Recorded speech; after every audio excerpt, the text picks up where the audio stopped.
puisque vous m'interrogez sur la révision de la Constitution, j'ai apporté avec moi, Ali Badou le remarquait, le petit bouquin qui est la Constitution. La Constitution.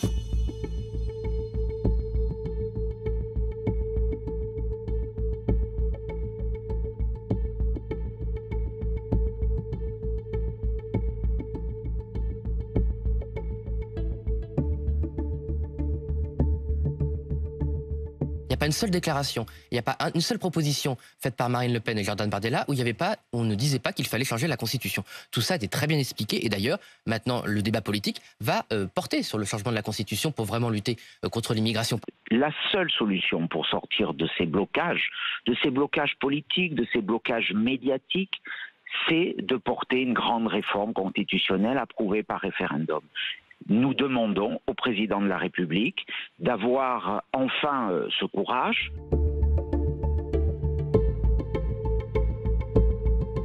Je ne dis pas que la Constitution soit parfaite. D'ailleurs, elle a déjà été révisée 24 fois. Et personnellement, j'ai souvent insisté, en respectant mon devoir de réserve, sur le fait qu'il y avait peut-être des modifications à faire pour augmenter la participation démocratique. Vous voyez ce que je veux dire?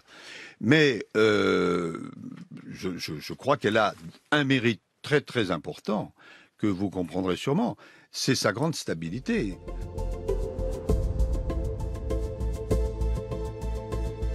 Quand on regarde comment on révise la Constitution, il y a un chapitre qui s'appelle « De la révision », il comporte un seul article, c'est l'article 89. Donc si on veut réviser la Constitution un jour, eh bien il faut utiliser l'article 89. Vous pouvez nous le lire? Qu'est-ce qu'il dit l'article 89? Je vais vous le résumer. Vous le connaissez par cœur. Oui, il dit que ça peut être fait soit à l'initiative de l'exécutif, soit à l'initiative des parlementaires, et que pour réviser, il faut d'abord qu'il y ait un accord exactement sur le même texte des deux chambres. Et ensuite, il peut y avoir soit une majorité des 3/5 au Congrès, soit un référendum. Donc, c'est assez d'actualité, puisqu'il y a cette question d'IVG qui vient. Mais, quoi qu'il en soit, ayez à l'esprit, c'est très important pour nos auditeurs, qui sont aussi des citoyens, bien sûr, que quand on dit on veut réviser la Constitution, ça ne peut être fait que par l'article 89, qui suppose d'abord un accord des deux chambres.